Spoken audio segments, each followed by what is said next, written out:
Amy Foster, The Tragic Love Story of a Castaway by Joseph Conrad. Kennedy is a country doctor and lives in Colebrook on the shores of East Bay.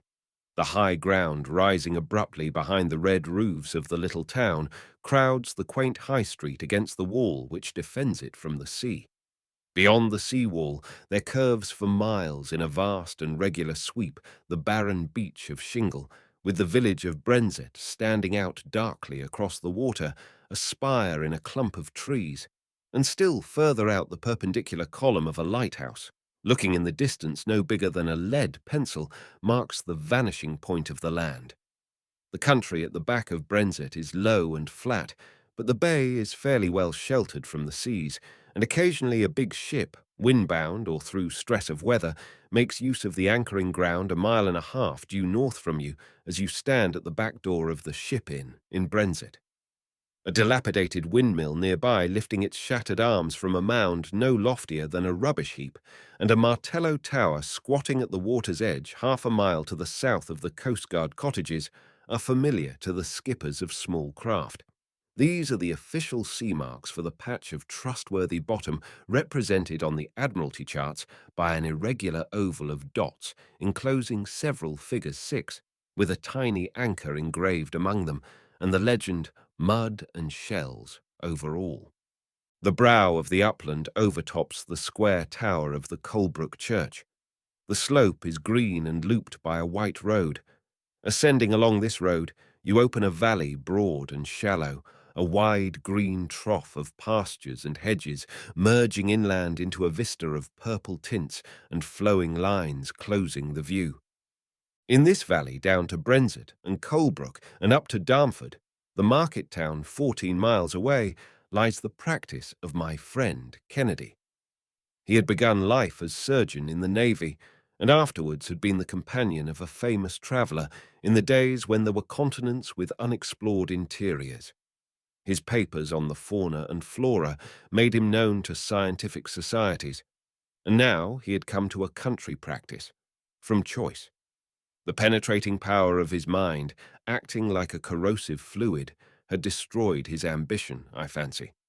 His intelligence is of a scientific order, of an investigating habit, and of that unappeasable curiosity which believes that there is a particle of a general truth in every mystery. A good many years ago now, on my return from abroad, he invited me to stay with him. I came readily enough, and as he could not neglect his patients to keep me company, he took me on his rounds, 30 miles or so of an afternoon sometimes. I waited for him on the roads. The horse reached after the leafy twigs, and sitting in the dog-cart, I could hear Kennedy's laugh through the half-open door left open of some cottage. He had a big, hearty laugh that would have fitted a man twice his size, a brisk manner, a bronzed face, and a pair of grey, profoundly attentive eyes. He had the talent of making people talk to him freely, and an inexhaustible patience in listening to their tales. One day, as we trotted out of a large village into a shady bit of road, I saw on our left hand a low, black cottage, with diamond panes in the windows, a creeper on the end wall, a roof of shingle, and some roses climbing on the rickety trellis work of the tiny porch. Kennedy pulled up to a walk. A woman, in full sunlight, was throwing a dripping blanket over a line stretched between 2 old apple trees, and as the bob-tailed, long-necked chestnut, trying to get his head, jerked the left hand, covered by a thick dogskin glove, the doctor raised his voice over the hedge. "How's your child, Amy?" I had the time to see her dull face, red, not with a mantling blush, but as if her flat cheeks had been vigorously slapped, and to take in the squat figure, the scanty, dusty brown hair drawn into a tight knot at the back of the head.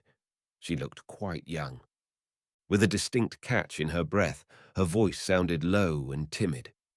"He's well, thank you." We trotted again. "A young patient of yours," I said, and the doctor, flicking the chestnut absently, muttered, "Her husband used to be." "She seems a dull creature," I remarked listlessly. "Precisely," said Kennedy. "She is very passive. It's enough to look at the red hands hanging at the end of those short arms, at those slow, prominent brown eyes, to know the inertness of her mind, an inertness that one would think made it everlastingly safe from all the surprises of imagination. And yet, which of us is safe? At any rate, such as you see her, she had enough imagination to fall in love. She's the daughter of one Isaac Foster, who from a small farmer has sunk into a shepherd, the beginning of his misfortunes dating from his runaway marriage with the cook of his widowed father, a well-to-do, apoplectic grazier who passionately struck his name off his will and had been heard to utter threats against his life. But this old affair, scandalous enough to serve as a motive for a Greek tragedy, arose from the similarity of their characters.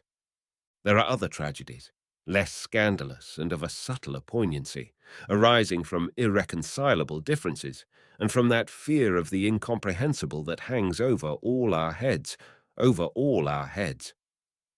The tired chestnut dropped into a walk, and the rim of the sun, all red in a speckless sky, touched familiarly the smooth top of a ploughed rise near the road, as I had seen it times innumerable touch the distant horizon of the sea. The uniform brownness of the harrowed field glowed with a rosy tinge, as though the powdered clods had sweated out in minute pearls of blood the toil of uncounted ploughmen. From the edge of a copse, a wagon with 2 horses was rolling gently along the ridge.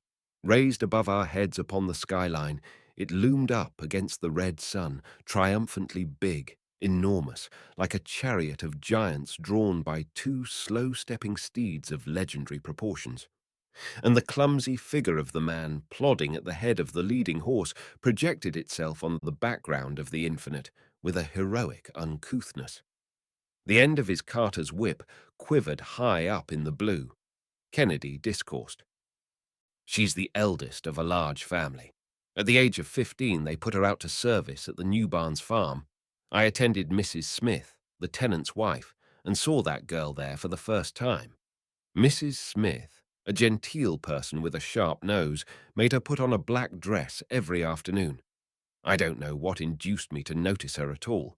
There are faces that call your attention by a curious want of definiteness in their whole aspect, as walking in a mist, you peer attentively at a vague shape, which after all may be nothing more curious or strange than a signpost. The only peculiarity I perceived in her was a slight hesitation in her utterance, a sort of preliminary stammer which passes away with the first word. When sharply spoken to, she was apt to lose her head at once, but her heart was of the kindest. She had never been heard to express a dislike for a single human being, and she was tender to every living creature. She was devoted to Mrs. Smith, to Mr. Smith, to their dogs, cats, canaries, and as to Mrs. Smith's grey parrot, its peculiarities exercised upon her a positive fascination. Nevertheless, when that outlandish bird, attacked by the cat, shrieked for help in human accents, she ran out into the yard, stopping her ears, and did not prevent the crime. For Mrs. Smith, this was another evidence of her stupidity. On the other hand, her want of charm, in view of Smith's well-known frivolousness, was a great recommendation. Her short-sighted eyes would swim with pity for a poor mouse in a trap, and she had been seen once by some boys on her knees in the wet grass, helping a toad in difficulties. If it's true, as some German fellow has said, that without phosphorus there is no thought, it is still more true that there is no kindness of heart without a certain amount of imagination. She had some. She had even more than is necessary to understand suffering and to be moved by pity. She fell in love under circumstances that leave no room for doubt in the matter, for you need imagination to form a notion of beauty at all, and still more to discover your ideal in an unfamiliar shape. How this aptitude came to her, what it did feed upon, is an inscrutable mystery. She was born in the village, and had never been further away from it than Colebrook, or perhaps Darnford. She lived for 4 years with the Smiths. New Barns is an isolated farmhouse a mile away from the road, and she was content to look day after day at the same fields, hollows, rises, at the trees and the hedgerows, at the faces of the 4 men about the farm, always the same, Day after day, month after month, year after year. She never showed a desire for conversation, and as it seemed to me, she did not know how to smile. Sometimes, of a fine Sunday afternoon, she would put on her best dress, a pair of stout boots, a large grey hat trimmed with a black feather. I've seen her in that finery, seize an absurdly slender parasol, climb over 2 stiles, tramp over 3 fields, and along 200 yards of road, never further. There stood Foster's cottage. She would help her mother to give their tea to the younger children, wash up the crockery, kiss the little ones, and go back to the farm. That was all. All the rest, all the change, all the relaxation. She never seemed to wish for anything more. And then she fell in love. She fell in love silently, obstinately, perhaps helplessly. It came slowly, but when it came, it worked like a powerful spell. It was love as the ancients understood it, an irresistible and fateful impulse, a possession. Yes, it was in her to become haunted and possessed by a face, by a presence, fatally, as though she had been a pagan worshipper of form under a joyous sky, and to be awakened at last from that mysterious forgetfulness of self, from that enchantment, from that transport, by a fear resembling the unaccountable terror of a brute. With the sun hanging low on its western limit, the expanse of the grasslands framed in the counterscarps of the rising ground took on a gorgeous and sombre aspect. A sense of penetrating sadness, like that inspired by a grave strain of music, disengaged itself from the silence of the fields. The men we met walked past slow, unsmiling, with downcast eyes, as if the melancholy of an overburdened earth had weighted their feet, bowed their shoulders, borne down their glances.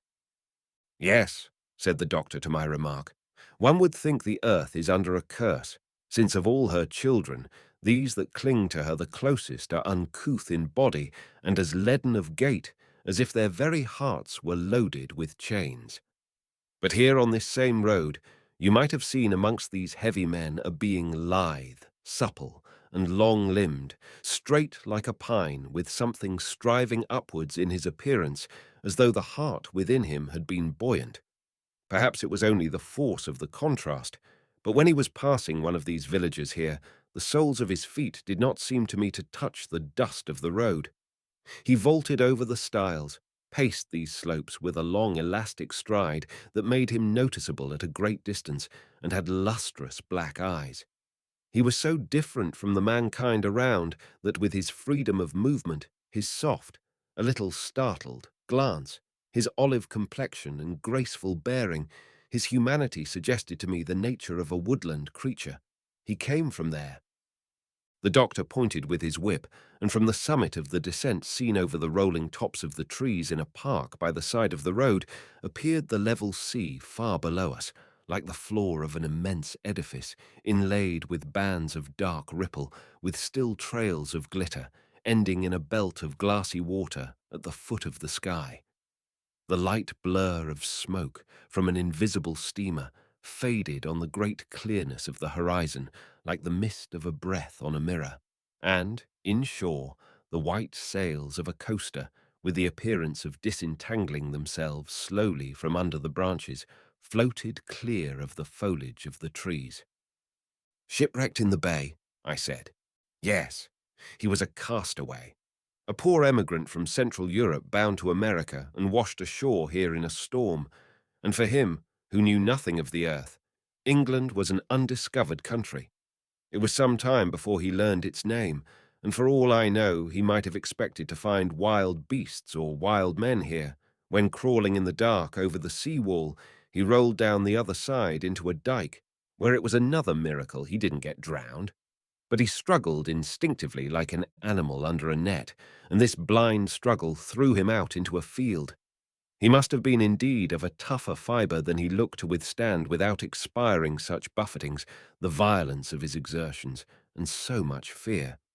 Later on, in his broken English that resembled curiously the speech of a young child, he told me himself that he put his trust in God, believing he was no longer in this world. And truly, he would add, how was he to know? He fought his way against the rain and the gale on all fours, and crawled at last among some sheep huddled close under the lee of a hedge. They ran off in all directions, bleating in the darkness, and he welcomed the first familiar sound he heard on these shores. It must have been 2 in the morning then, and this is all we know of the manner of his landing, though he did not arrive unattended by any means. Only his grisly company did not begin to come ashore till much later in the day. The doctor gathered the reins, clicked his tongue. We trotted down the hill. Then, turning, almost directly, a sharp corner into the high street, we rattled over the stones and were home. Late in the evening, Kennedy, breaking a spell of moodiness that had come over him, returned to the story. Smoking his pipe, he paced the long room from end to end. A reading lamp concentrated all its light upon the papers on his desk, and sitting by the open window, I saw, after the windless, scorching day, the frigid splendor of a hazy sea lying motionless under the moon. Not a whisper, not a splash, not a stir of the shingle, not a footstep, not a sigh came up from the earth below, never a sign of life, but the scent of climbing jasmine. And Kennedy's voice, speaking behind me, passed through the wide casement to vanish outside in a chill and sumptuous stillness. The relations of shipwrecks in the olden time tell us of much suffering. Often the castaways were only saved from drowning to die miserably from starvation on a barren coast. Others suffered violent death or else slavery, passing through years of precarious existence with people to whom their strangeness was an object of suspicion, dislike, or fear. We read about these things, and they are very pitiful. It is indeed hard upon a man to find himself a lost stranger, helpless, incomprehensible, and of a mysterious origin in some obscure corner of the earth. Yet amongst all the adventurers shipwrecked in all the wild parts of the world, there is not one, it seems to me, that ever had to suffer a fate so simply tragic as the man I am speaking of, the most innocent of adventurers cast out by the sea in the bight of this bay, almost within sight from this very window. He did not know the name of his ship. Indeed, in the course of time, we discovered he did not even know that ships had names, like Christian people. And when, one day, from the top of the Talford Hill, he beheld the sea lying open to his view, his eyes roamed afar, lost in an air of wild surprise, as though he had never seen such a sight before. And probably he had not. As far as I could make out, he had been hustled together with many others on board an emigrant ship lying at the mouth of the Elbe, too bewildered to take note of his surroundings, too weary to see anything, too anxious to care. They were driven below into the 'tween deck and battened down from the very start. It was a low timber dwelling, he would say, with wooden beams overhead, like the houses in his country, but you went into it down a ladder. It was very large, very cold, damp and sombre, with places in the manner of wooden boxes where people had to sleep, one above another, and it kept on rocking all ways at once, all the time. He crept into one of these boxes and laid down there in the clothes in which he had left his home many days before, keeping his bundle and his stick by his side. People groaned, children cried, water dripped, the lights went out, the walls of the place creaked, and everything was being shaken so that in one's little box one dared not lift one's head. He had lost touch with his only companion, a young man from the same valley, he said, and all the time a great noise of wind went on outside, and heavy blows fell. Boom! Boom! An awful sickness overcame him, even to the point of making him neglect his prayers. Besides, one could not tell whether it was morning or evening. It seemed always to be night in that place. Before that, he had been travelling a long, long time on the iron track. He looked out of the window, which had a wonderfully clear glass in it, and the trees, the houses, the fields, and the long roads seemed to fly round and round about him, till his head swam. He gave me to understand that he had on his passage beheld uncounted multitudes of people, whole nations, all dressed in such clothes as the rich wear. Once he was made to get out of the carriage and slept through a night on a bench in a house of bricks with his bundle under his head. and once for many hours he had to sit on a floor of flat stones dozing, with his knees up and with his bundle between his feet. There was a roof over him which seemed made of glass and was so high that the tallest mountain pine he had ever seen would have had room to grow under it. Steam machines rolled in at one end and out at the other. People swarmed more than you can see on a feast day round the miraculous holy image in the yard of the Carmelite convent down in the plains, where before he left his home he drove his mother in a wooden cart, a pious old woman who wanted to offer prayers and make a vow for his safety. He could not give me an idea of how large and lofty and full of noise and smoke and gloom and clang of iron the place was, but someone had told him it was called Berlin. Then they rang a bell, and another steam machine came in, and again he was taken on and on through a land that wearied his eyes by its flatness, without a single bit of a hill to be seen anywhere. One more night he spent shut up in a building like a good stable with a litter of straw on the floor, guarding his bundle amongst a lot of men, of whom not one could understand a single word he said. In the morning they were all led down to the stony shores of an extremely broad, muddy river, flowing not between hills but between houses that seemed immense. There was a steam machine that went on the water, and they all stood upon it packed tight, only now there were with them many women and children who made much noise. A cold rain fell, the wind blew in his face. He was wet through, and his teeth chattered. He and the young man from the same valley took each other by the hand.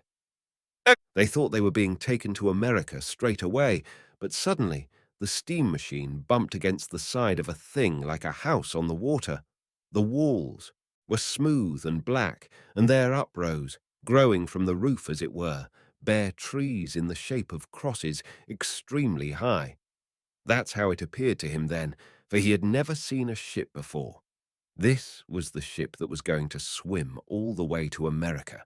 Voices shouted, everything swayed. There was a ladder dipping up and down. He went up on his hands and knees in mortal fear of falling into the water below, which made a great splashing. He got separated from his companion, and when he descended into the bottom of that ship, his heart seemed to melt suddenly within him. It was then also, as he told me, that he lost contact for good, and all with one of those three men who the summer before had been going about through all the little towns in the foothills of his country. They would arrive on market days driving in a peasant's cart, and would set up an office in an inn or some other Jew's house. There were three of them, of whom one with a long beard looked venerable, and they had red cloth collars round their necks and gold lace on their sleeves like government officials. They sat proudly behind a long table, and in the next room, so that the common people shouldn't hear, they kept a cunning telegraph machine through which they could talk to the Emperor of America. The fathers hung about the door, but the young men of the mountains would crowd up to the table asking many questions, for there was work to be got all the year round at $3 a day in America, and no military service to do. But the American Kaiser would not take everybody. Oh, no. He himself had a great difficulty in getting accepted, and the venerable man in uniform had to go out of the room several times to work the telegraph on his behalf. The American Kaiser engaged him at last at $3, he being young and strong. However, many able young men backed out, afraid of the great distance. Besides, those only who had some money could be taken. There were some who sold their huts and their land because it cost a lot of money to get to America. But then, once there, you had $3 a day, and if you were clever, you could find places where true gold could be picked up on the ground. His father's house was getting over full. Two of his brothers were married and had children. He promised to send money home from America by post twice a year. His father sold an old cow, a pair of piebald mountain ponies of his own raising, and a cleared plot of fair pasture land on the sunny slope of a pine-clad pass to a Jew innkeeper in order to pay the people of the ship that took men to America to get rich in a short time. He must have been a real adventurer at heart, for how many of the greatest enterprises in the conquest of the earth had for their beginning just such a bargaining away of the paternal cow for the mirage or true gold far away? I've been telling you more or less in my own words what I learned fragmentarily in the course of 2 or 3 years, during which I seldom missed an opportunity of a friendly chat with him. He told me this story of his adventure with many flashes of white teeth and lively glances of black eyes, at first in a sort of anxious baby talk, then, as he acquired the language, with great fluency, but always with that singing, soft, and at the same time vibrating intonation that instilled a strangely penetrating power into the sound of the most familiar English words, as if they had been the words of an unearthly language. And he always would come to an end, with many emphatic shakes of his head, upon that awful sensation of his heart melting within him. Directly he set foot on board that ship. Afterwards there seemed to come for him a period of blank ignorance, at any rate as to facts. No doubt he must have been abominably seasick and abominably unhappy, this soft and passionate adventurer, taken thus out of his knowledge, and feeling bitterly as he lay in his emigrant bunk his utter loneliness. For his was a highly sensitive nature. The next thing we know of him for certain is that he had been hiding in Hammond's pig pound by the side of the road to Norton 6 miles, as the crow flies from the sea. Of these experiences he was unwilling to speak. They seemed to have seared into his soul a sombre sort of wonder and indignation. Through the rumours of the countryside, which lasted for a good many days after his arrival, we know that the fishermen of West Colebrook had been disturbed and startled by heavy knocks against the walls of weatherboard cottages and by a voice crying piercingly strange words in the night. Several of them turned out even, but no doubt he had fled in sudden alarm at their rough, angry tones, hailing each other in the darkness. A sort of frenzy must have helped him up the steep Norton Hill. It was he, no doubt, who early the following morning had been seen lying, in a swoon, I should say, on the roadside grass by the Brenzett carrier, who actually got down to have a nearer look, but drew back, intimidated by the perfect immobility, and by something queer in the aspect of that tramp, sleeping so still under the showers. As the day advanced, some children came dashing into school at Norton in such a fright that the schoolmistress went out and spoke indignantly to a horrid-looking man on the road. He edged away, hanging his head for a few steps, and then suddenly ran off with extraordinary fleetness. The driver of Mr. Bradley's milk cart made no secret of it that he had lashed with his whip at a hairy sort of gypsy fellow who, jumping up at a turn of the road by the vents, made a snatch at the pony's bridle. And he caught him a good one, too, right over the face, he said, that made him drop down in the mud a jolly sight quicker than he had jumped up. But it was a good half a mile before he could stop the pony.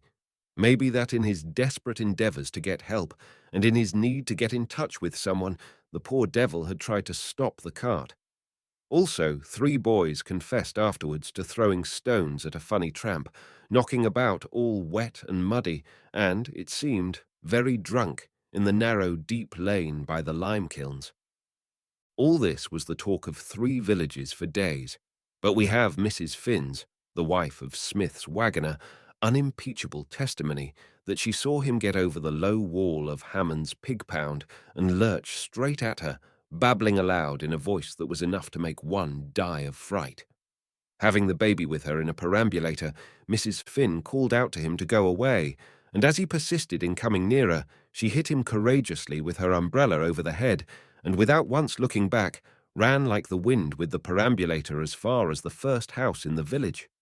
She stopped then, out of breath, and spoke to old Lewis, hammering there at a heap of stones, and the older chap, taking off his immense black wire goggles, got up on his shaky legs to look where she pointed. Together they followed with their eyes the figure of the man running over a field. They saw him fall down, pick himself up, and run on again, staggering and waving his long arms above his head in the direction of the New Barnes farm. From that moment he is plainly in the toils of his obscure and touching destiny. There is no doubt after this of what happened to him.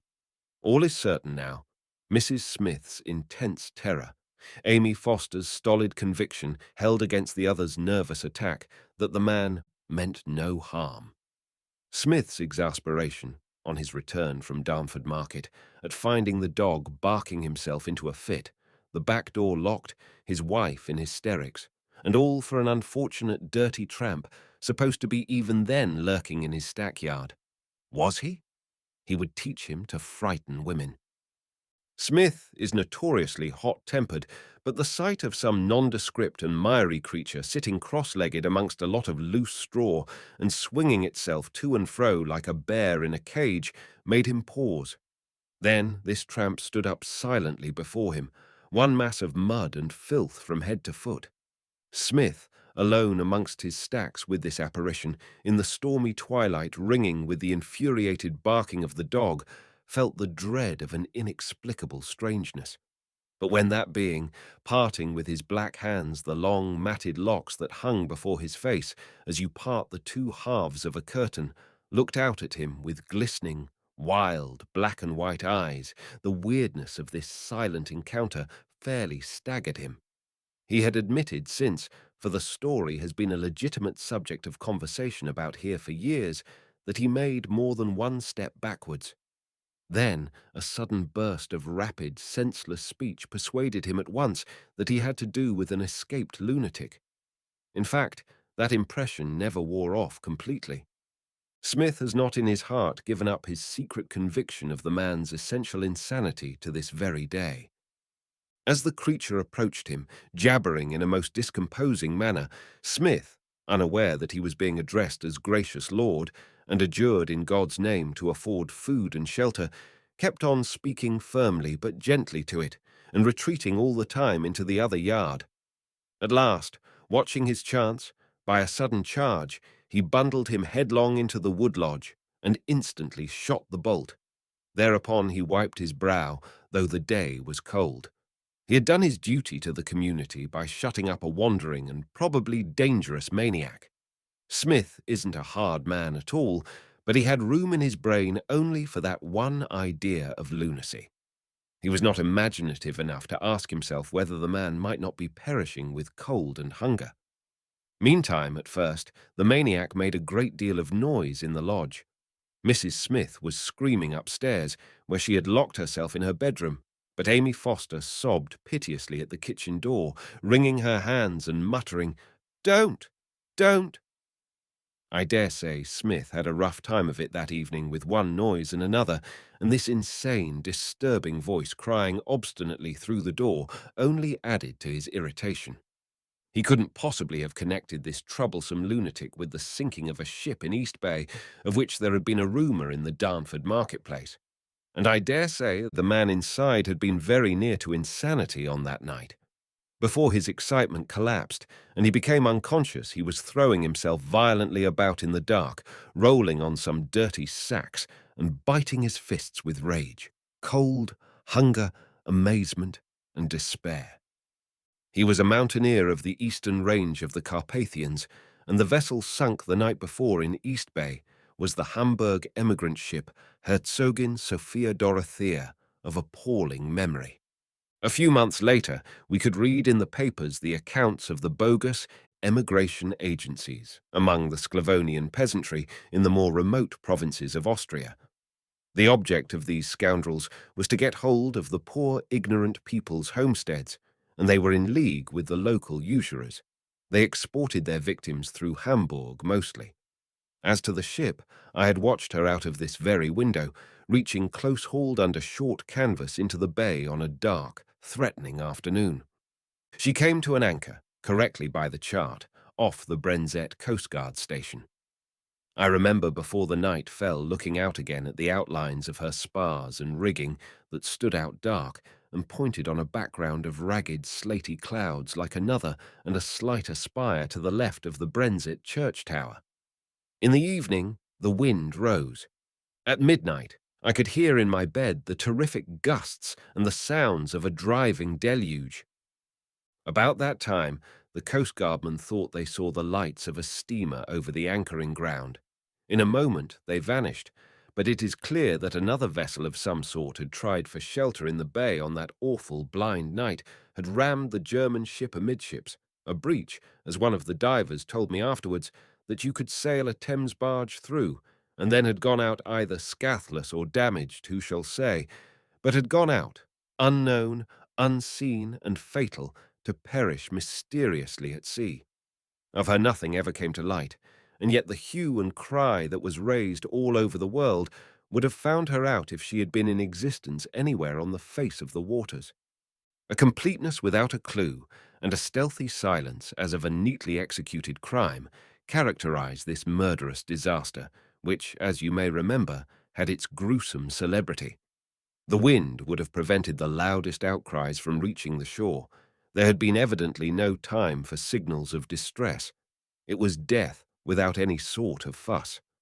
The Hamburg ship, filling all at once, capsized as she sank, and at daylight there was not even the end of a spar to be seen above water. She was missed, of course, and at first the coastguardman surmised that she had either dragged her anchor or parted her cable sometime during the night, and had been blown out to sea. Then, after the tide turned, the wreck must have shifted a little and released some of the bodies, because a child, a little fair-haired child in a red frock, came ashore abreast of the Martello Tower. By the afternoon you could see along 3 miles of beach dark figures with bare legs dashing in and out of the tumbling foam, and rough-looking men, women with hard faces. Children, mostly fair-haired, were being carried, stiff and dripping, on stretchers, on wattles, on ladders, in a long procession past the door of the Ship Inn, to be laid out in a row under the north wall of the Brenzett Church. Officially, the body of the little girl in the red frock is the first thing that came ashore from that ship. But I have patience amongst the seafaring population of West Colebrook, and unofficially I am informed that very early that morning 2 brothers, who went down to look after their cobble hauled up on the beach, found, a good way from Brenzett, an ordinary ship's hen coop lying high and dry on the shore, with 11 drowned ducks inside. Their families ate the birds, and the hen coop was split into firewood with a hatchet. It is possible that a man, supposing he happened to be on deck at the time of the accident, might have floated ashore on that hen coop. He might. I admit it is improbable, but there was the man, and for days, nay, for weeks, it didn't enter our heads that we had amongst us the only living soul that had escaped from that disaster. The man himself, even when he learned to speak intelligibly, could tell us very little. He remembered he had felt better after the ship had anchored, I suppose, and that the darkness, the wind, and the rain took his breath away. This looks as if he had been on deck some time during that night. But we mustn't forget he had been taken out of his knowledge, that he had been seasick and battened down below for 4 days, that he had no general notion of a ship or of the sea, and therefore could have no definite idea of what was happening to him. The rain, the wind, the darkness he knew. He understood the bleating of the sheep, and he remembered the pain of his wretchedness and misery, his heartbroken astonishment that it was neither seen nor understood, his dismay at finding all the men angry and all the women fierce. He had approached them as a beggar, it is true, he said, but in his country, even if they gave nothing, they spoke gently to beggars. The children in his country were not taught to throw stones at those who asked for compassion. Smith's strategy overcame him completely. The wood lodge presented the horrible aspect of a dungeon. What would be done to him next? No wonder that Amy Foster appeared to his eyes with the aureole of an angel of light. The girl had not been able to sleep for thinking of the poor man, and in the morning, before the Smiths were up, she slipped out across the backyard.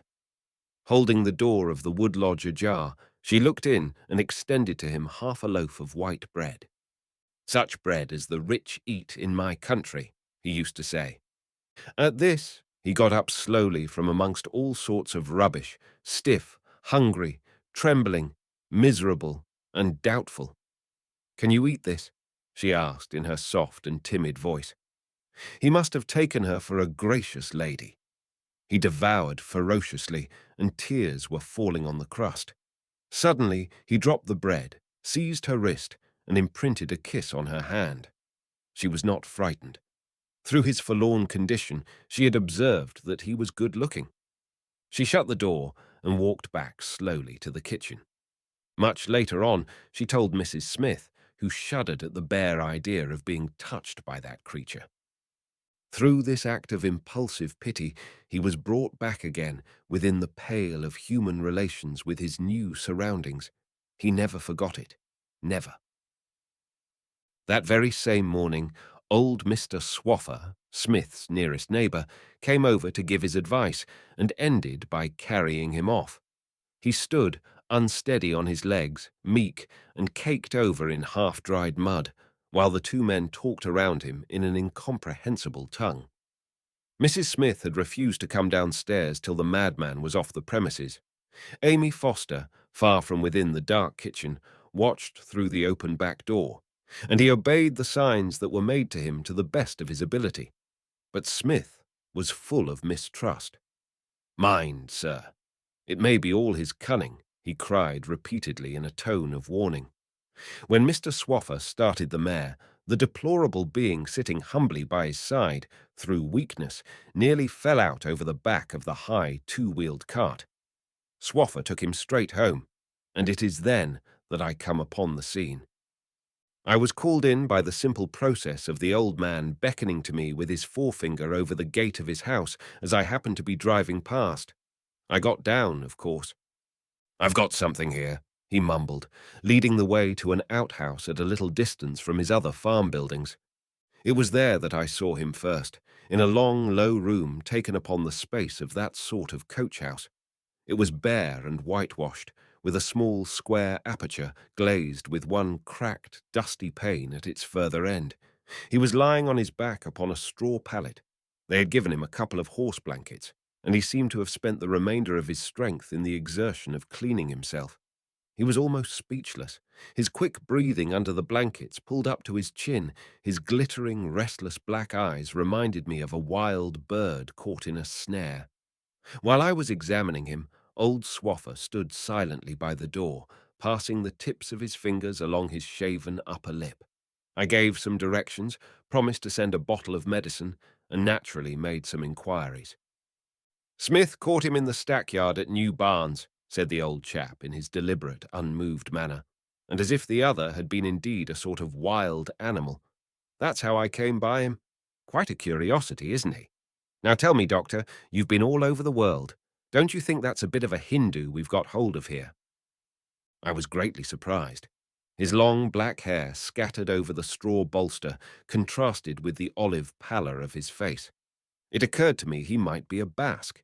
It didn't necessarily follow that he should understand Spanish, but I tried him with the few words I know, and also with some French. The whispered sounds I caught by bending my ear to his lips puzzled me utterly. That afternoon, the young ladies from the rectory, one of them read Goethe with a dictionary, and the other had struggled with Dante for years, coming to see Miss Swaffer, tried their German and Italian on him from the doorway. They retreated, just the least bit scared by the flood of passionate speech which, turning on his palate, he let out at them. They admitted that the sound was pleasant, soft, musical, but in conjunction with his looks, perhaps, it was startling, so excitable, so utterly unlike anything one had ever heard. The village boys climbed up the bank to have a peep through the little square aperture. Everybody was wondering what Mr. Swaffer would do with him. He simply kept him. Swaffer would be called eccentric were he not so much respected. They will tell you that Mr. Swaffer sits up as late as 10 o'clock at night to read books, and they will tell you also that he can write a cheque for £200 without thinking twice about it. He himself would tell you that the Swaffers had owned land between this and Darmford for these 300 years. He must be 85 today, but he does not look a bit older than when I first came here. He is a great breeder of sheep and deals extensively in cattle.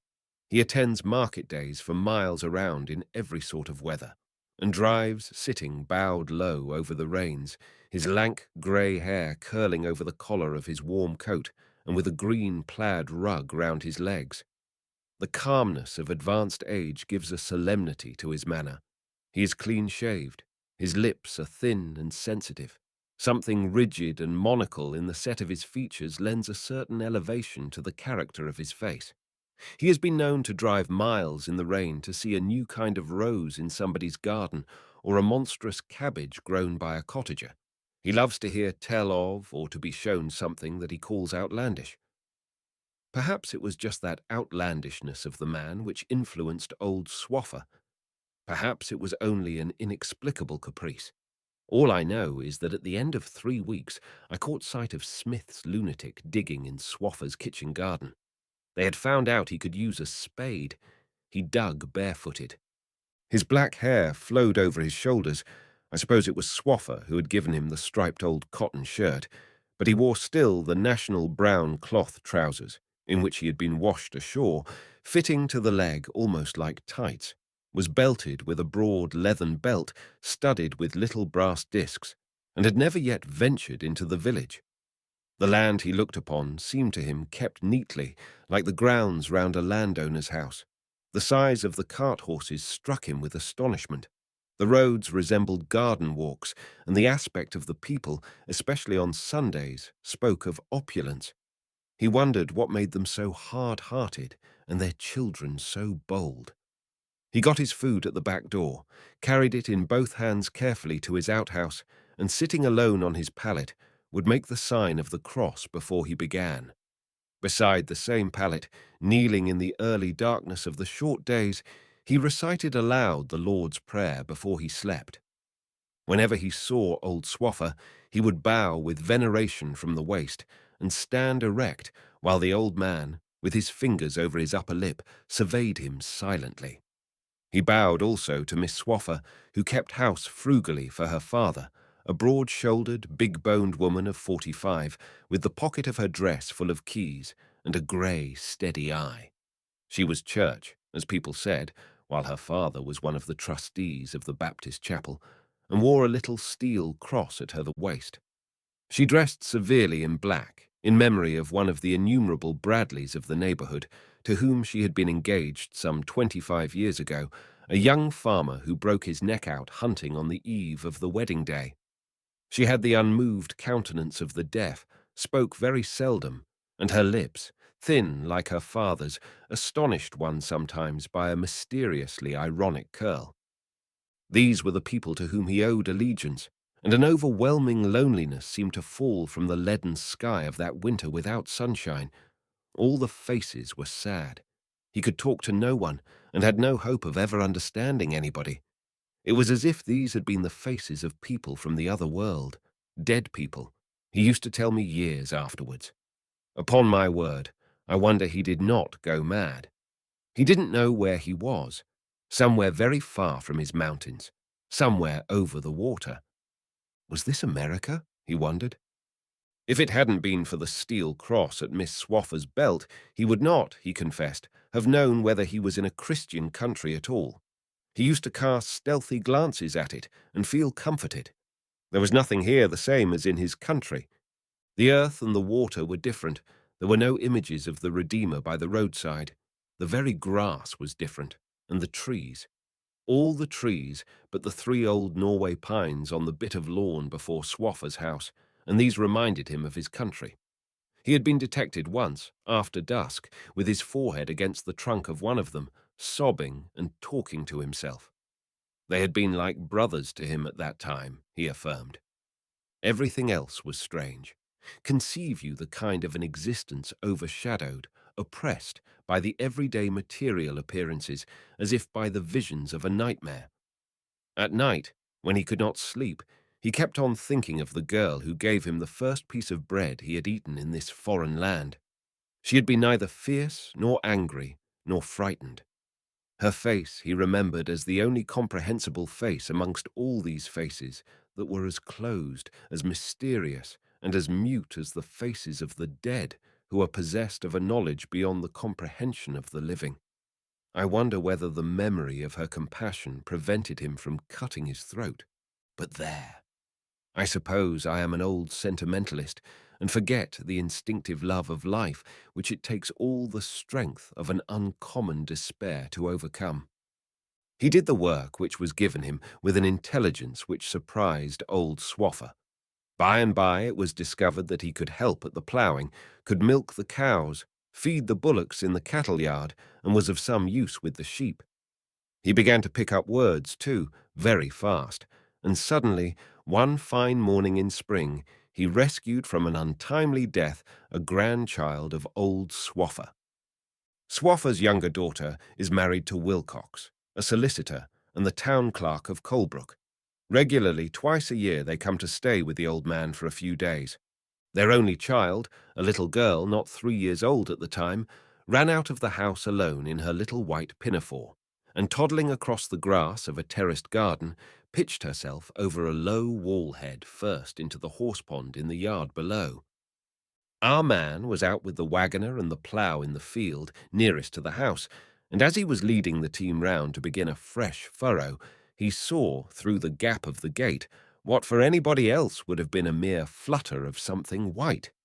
But he had straight-glancing, quick, far-reaching eyes that only seemed to flinch and lose their amazing power before the immensity of the sea. He was barefooted and looking as outlandish as the heart of Swaffer could desire. Leaving the horses on the turn, to the inexpressible disgust of the wagoner he bounded off, going over the ploughed ground in long leaps, and suddenly appeared before the mother, thrust the child into her arms and strode away. The pond was not very deep, but still, if he had not had such good eyes, the child would have perished, miserably suffocated in the foot or so of sticky mud at the bottom. Old Swaffer walked out slowly into the field, waited till the plough came over to his side, had a good look at him, and without saying a word, went back to the house. But from that time they laid out his meals on the kitchen table, and at first Miss Swaffer, all in black and with an inscrutable face, would come and stand in the doorway of the living room to see him make a big sign of the cross before he fell to. I believe that from that day, too, Swaffer began to pay him regular wages. I can't follow step by step his development. He cut his hair short, was seen in the village and along the road going to and fro to his work like any other man. Children ceased to shout after him. He became aware of social differences, but remained for a long time surprised at the bare poverty of the churches among so much wealth. He couldn't understand either why they were kept shut up on weekdays. There was nothing to steal in them. Was it to keep people from praying too often? The rectory took much notice of him about that time, and I believe the young ladies attempted to prepare the ground for his conversion.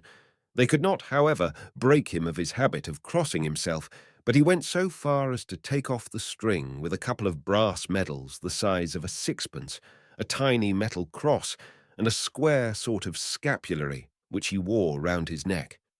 He hung them on the wall by the side of his bed, and he was still to be heard every evening reciting the Lord's Prayer in incomprehensible words and in a slow, fervent tone, as he had heard his old father do at the head of all the kneeling family, big and little, on every evening of his life. And though he wore corduroys at work and a slop-made pepper and salt suit on Sundays, strangers would turn round to look after him on the road.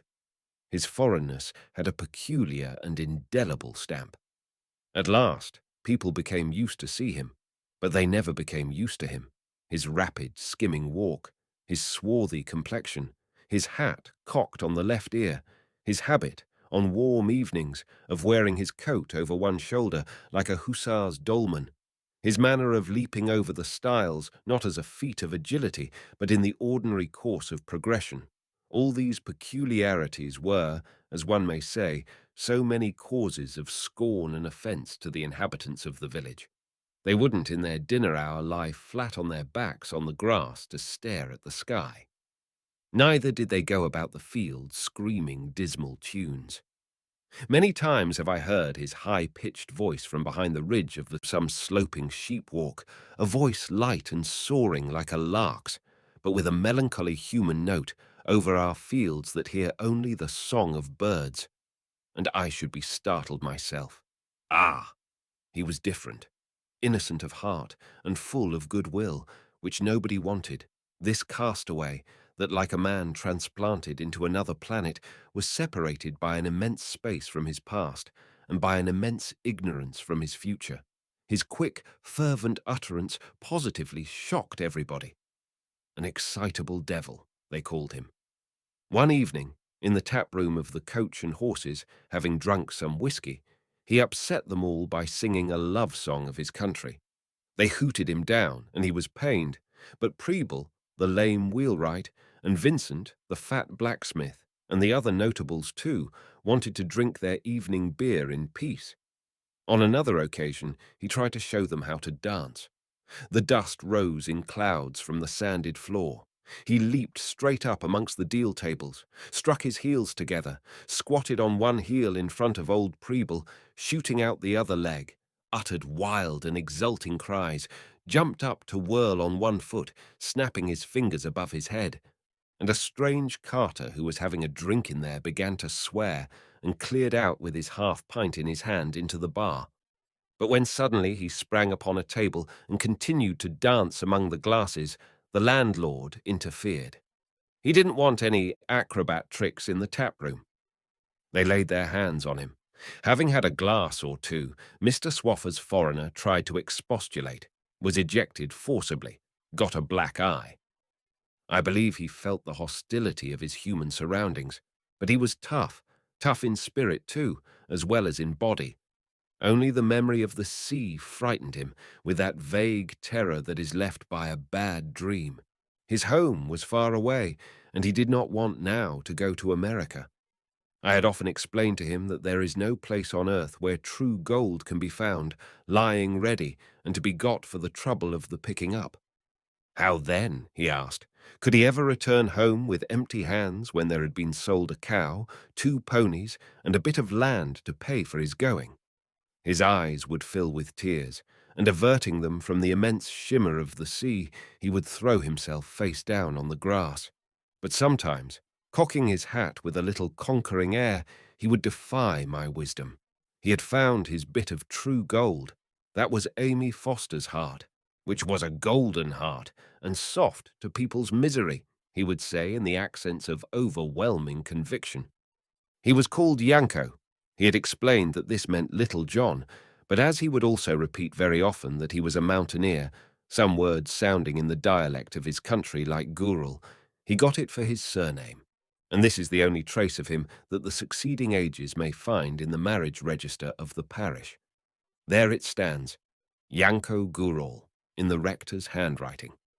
The crooked cross made by the Castaway, a cross whose tracing no doubt seemed to him the most solemn part of the whole ceremony, is all that remains now to perpetuate the memory of his name. His courtship had lasted some time, ever since he got his precarious footing in the community.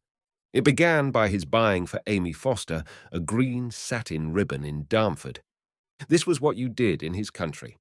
You bought a ribbon at a Jew's stall on a fair day. I don't suppose the girl knew what to do with it, but he seemed to think that his honourable intentions could not be mistaken. It was only when he declared his purpose to get married that I fully understood how, for 100 futile and inappreciable reasons, how, shall I say, odious, he was to all the countryside. Every old woman in the village was up in arms. Smith, coming upon him near the farm, promised to break his head for him if he found him about again. But he twisted his little black moustache with such a bellicose air and rolled such big, black, fierce eyes at Smith that this promise came to nothing. Smith, however, told the girl that she must be mad to take up with a man who was surely wrong in his head. All the same, when she heard him in the gloaming whistle from beyond the orchard a couple of bars of a weird and mournful tune, she would drop whatever she had in her hand. She would leave Mrs. Smith in the middle of a sentence, and she would run out to his call. Mrs. Smith called her a shameless hussy. She answered nothing. She said nothing at all to anybody, and went on her way as if she had been deaf. She and I alone, all in the land, I fancy, could see his very real beauty. He was very good-looking, and most graceful in his bearing, with that something wild as of a woodland creature in his aspect.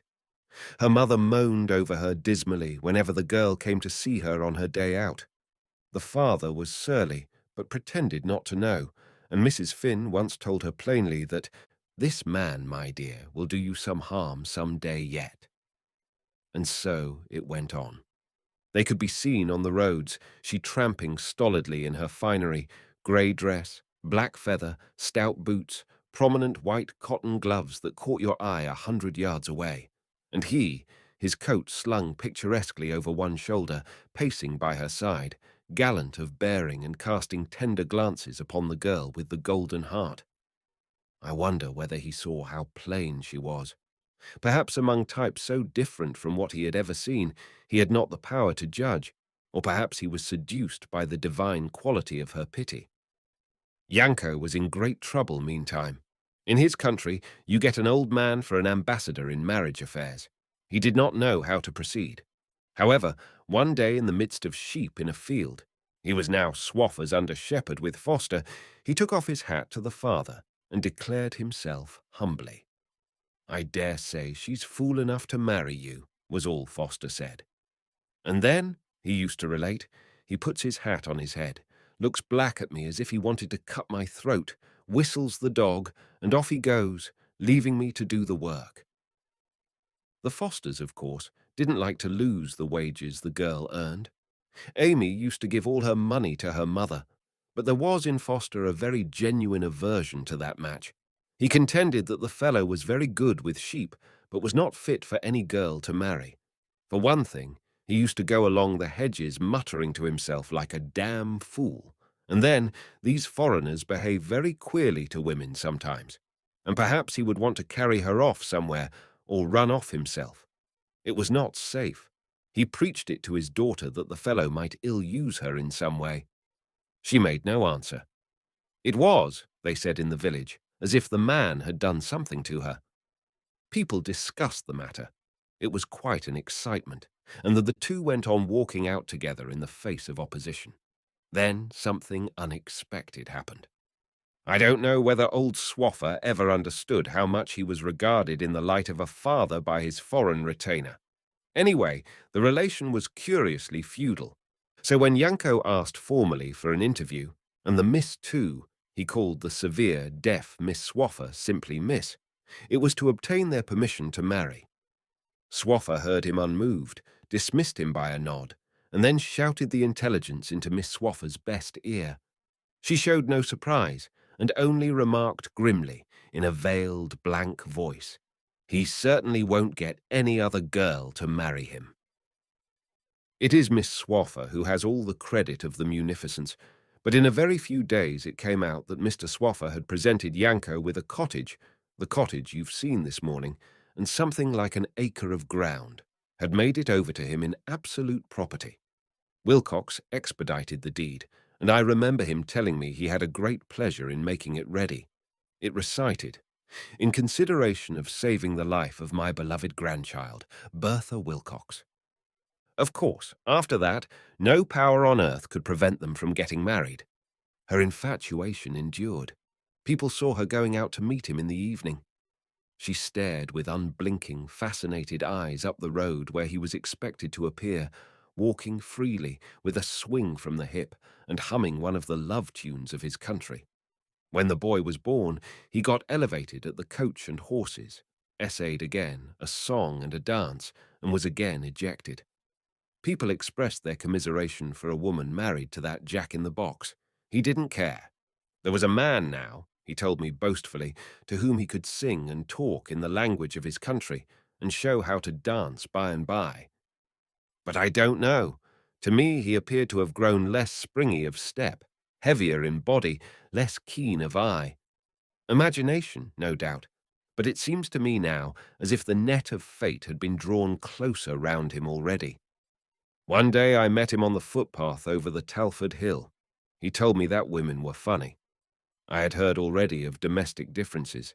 People were saying that Amy Foster was beginning to find out what sort of man she had married. He looked upon the sea with indifferent, unseeing eyes. His wife had snatched the child out of his arms one day as he sat on the doorstep, crooning to it a song such as the mothers sing to babies in his mountains. She seemed to think he was doing it some harm. Women are funny. And she had objected to him praying aloud in the evening. Why? He expected the boy to repeat the prayer aloud after him by and by, as he used to do after his old father when he was a child, in his own country.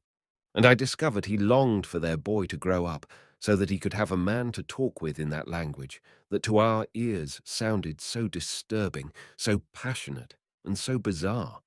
Why his wife should dislike the idea he couldn't tell, but that would pass, he said. And tilting his head knowingly, he tapped at his breastbone to indicate that she had a good heart. Not hard, not fierce, open to compassion, charitable to the poor.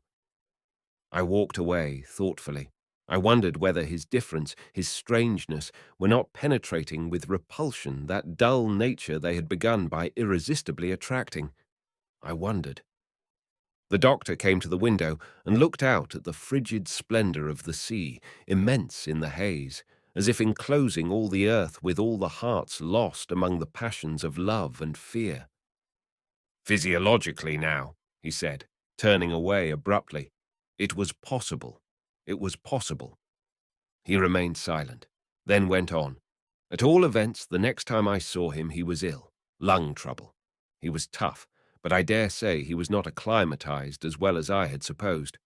It was a bad winter, and of course, these mountaineers do get fits of homesickness, and a state of depression would make him vulnerable.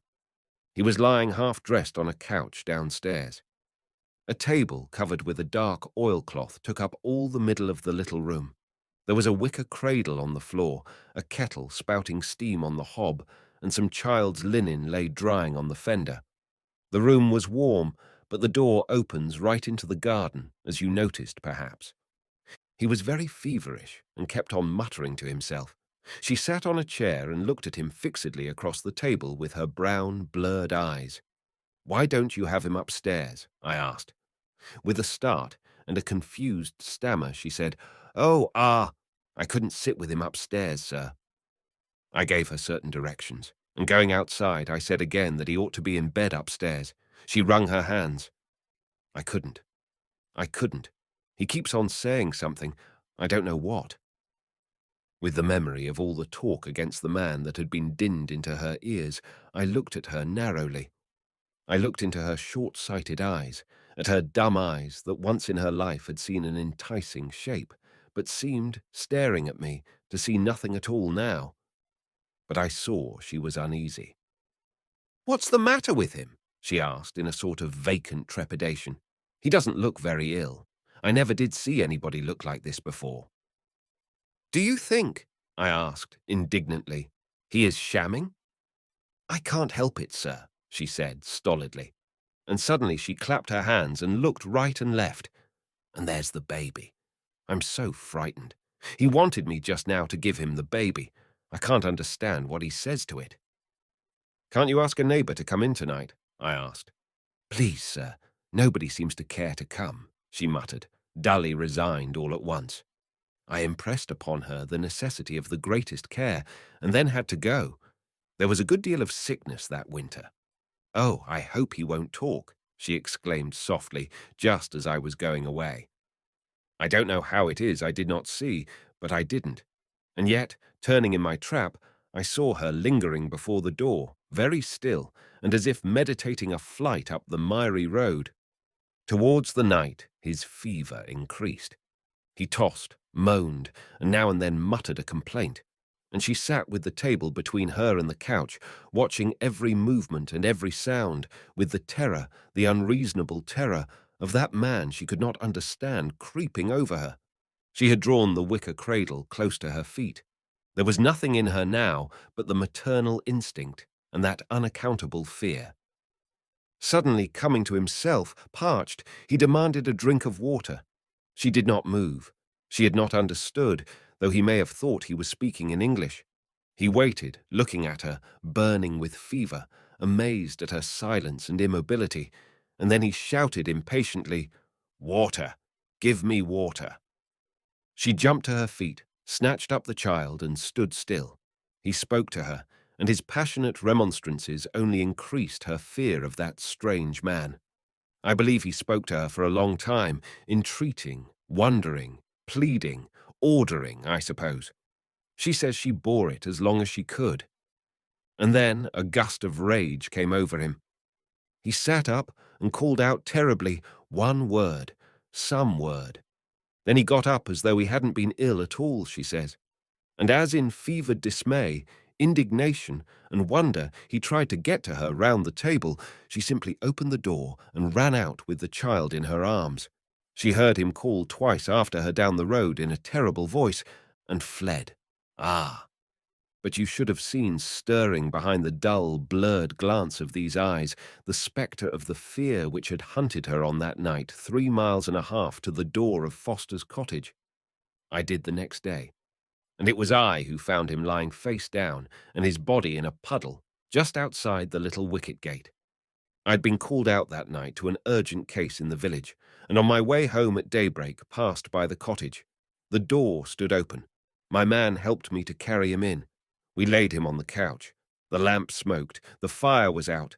The chill of the stormy night oozed from the cheerless yellow paper on the wall.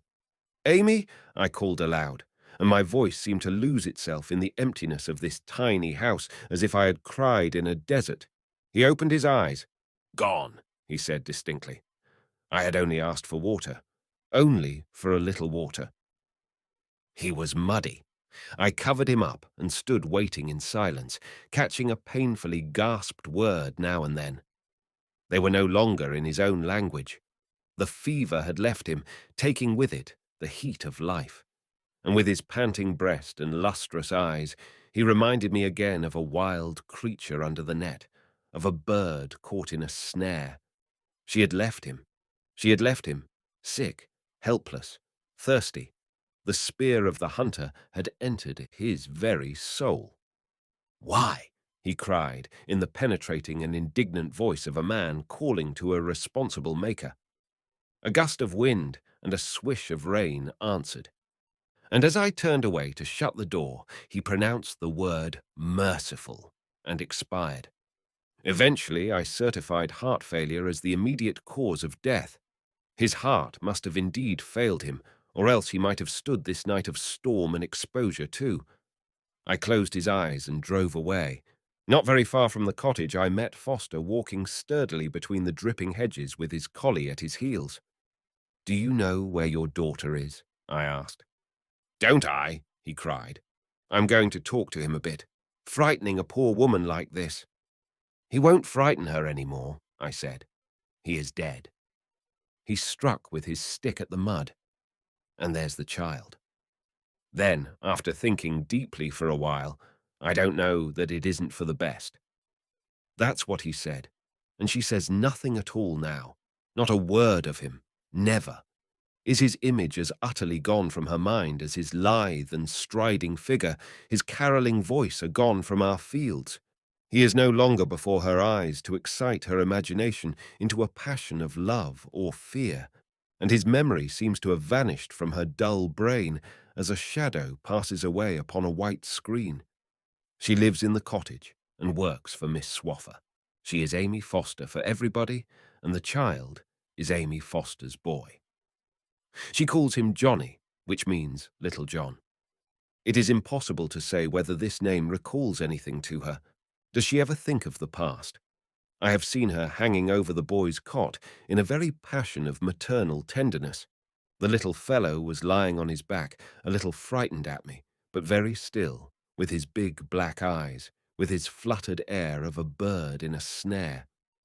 And looking at him, I seem to see again the other one, the father, cast out mysteriously by the sea to perish in the supreme disaster of loneliness and despair.